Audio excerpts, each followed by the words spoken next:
In 1994, Brazil won the World Cup. They were the best team in the world. There had been a match at the tournament where the result came second. A footballing show remembered to this day as one of the greatest matches ever played at the World Cup. The Brazilians had clashed with the Dutch in the quarterfinals. Bergkamp had danced through the same defense that would lift the trophy, like they had been amateurs. The Oranje had magic in their boots, a feeling that had continued on from their pioneering football ancestors in the 70s. So Brazil left the tournament as champions, and the Netherlands as the nation who played well, and the fans left knowing both countries are good at football. But what actually makes them good? Because Brazil and the Netherlands couldn't be more different. The answer is annoyingly simple, and it's one thing that links every single good footballing nation. It's visibility, football visibility. And this isn't about being seen on TV or about fans showing up to games in your country. Of course, that's part of it, but this is more about football being seen, really seen, by players, by fans, by scouts, by systems, and by history itself. It's about being fluent in a footballing language only your country understands. When your nation knows what to look for, the right players are noticed, developed, and remembered. But how do they know where to look and what to see? It's something that grows from time with the game, from the boots of those who came before, from the pioneers who tried something new, across arenas filled with fans who crave the game and feel every move, every attack, and every goal. Every single moment in your nation's footballing history builds ammunition for its future, but some nations are still waiting to load the gun. So, what makes a country really good at football? And how do you know if your nation is on the right track? In the lead up to the Euros in 2024, Dutch journalists traveled out to a tiny village in the middle of nowhere to visit Piet de Visser, a legendary football scout. Now in his 90s, his impact on the game is hard to comprehend. His notebooks filled with scribbles about the different players to look out for at the tournament. He's the scout who found Kevin De Bruyne, Luka Modric, Lukaku, and ironically, Ronaldo, the mercurial Brazilian who would watch from the bench as his nation crushed Dutch hearts at that match in 1994, led by Romario, who was brought to PSV by Piet in 1988.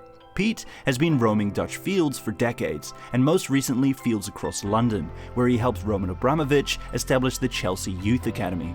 Think for a moment about the impact he has had, not only on football in the Netherlands by bringing these talents, but in return on many other countries, as those talents inspire the next generation back home. Piet is a man who sees the game, and when he does, it changes the fate of nations and clubs alike. It's a cycle that's played out over and over again throughout his career. The eye finds talent, talent becomes performance, and performance feeds the system that founded in the first place. This very same feedback loop takes place across every top-tier nation, a delicate process that cannot be bought or fabricated, although some have tried. But this is just the tip of the iceberg when it comes to visibility. Because how does Piet know where to look? How did he know Modric would float across the pitch, or Ronaldo could score at will? Ronaldo would transfer to PSV in the Netherlands at just 18 years old. He would go on to dominate the Eredivisie, scoring so many goals that within months, the eyes of the world were peering into the Philips Arena.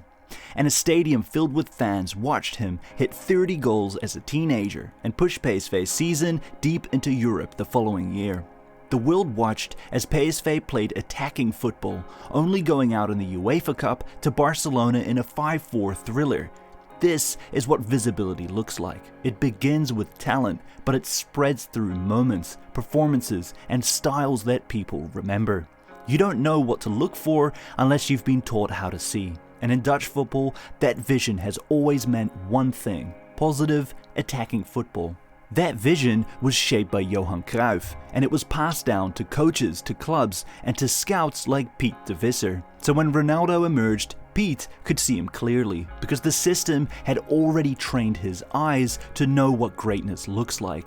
It was a way of seeing shaped by history, rooted in a footballing DNA that still guides every Dutch footballing decision to this day. In many nations, talented players slip through the cracks. They know what good football looks like, but not what it would look like for them. And when there's no guidebook or clear philosophy for your nation, how do you know what signs to look out for? But for a nation to even start this journey and build a library of moments as a reference point for ideas and styles of play, it needs something simpler still. A kid, a ball, and a place to dream. For Cruyff the player to emerge, first he had to play. He played on the cobbled streets of Amsterdam, bouncing his ball from shopfront windows. Ronaldo played in Rio streets while he should have been at school.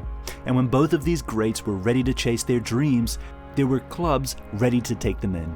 Johan Cruyff's footballing ideas fed an entire nation and can still be felt to this day, as players are lauded for attacking play and forgotten and looked down upon for being a hard worker or relying on running rather than thinking. Seasoned Dutch internationals like Denzel Dumfries and Maarten de Roon were quickly shipped overseas and labeled as un-Dutch through the way they play. Some fans didn't even want to watch them play. Today, both have proven vital when Oranje faced teams that put everything on the line. Visibility is a double-edged sword, and this is what happens when it becomes distorted. When a nation's idea of football becomes too narrow, it stops seeing value in players who don't fit in the mold, even if they're vital.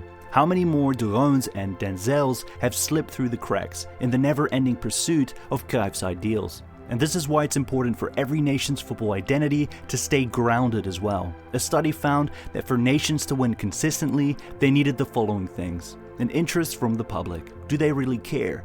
Are they looking up the latest scores and visiting their local clubs? Money helped, of course, but it had to be spent on players who were brought up playing the game out of enjoyment and freedom. For greatness to form, the most basic building blocks must already be in place. A football pyramid that makes sense, fields to play, and the game played out of love before anything else. Once these basic foundations can meet the footballing heroes of your nation's past, your country is ready to build the future. During Portugal against Uruguay at the 2018 World Cup, stunned fans watched as Cavani pinged a picture-perfect switch across the field. Seconds later, the ball was curling back into the box. Suarez had returned it to the perfect spot, where Cavani launched himself at it. A 1-2 across nearly 100 meters. Together, Suarez and Cavani led the line for nearly 15 years, carrying a nation of just 3 million into football's spotlight. Both came through Uruguay's baby football system, where every Sunday in Montevideo, hundreds of matches are played by kids aged 4 to 13. Each one of them is registered in a national database. Every touch, every goal, every name remembered. In Uruguay, no talent is missed. Football visibility can be that simple. They know what a good player looks like, and now no one will slip through the cracks. Built by nations who remember where they came from, so they know where to look next. What do you think is the most important when it comes to a country being good at football? And is your country heading in the right direction? Let me know in the comments below. I read every single one. If you enjoyed the video, don't forget to give it a like and subscribe for more videos like this. Have a great day and goodbye.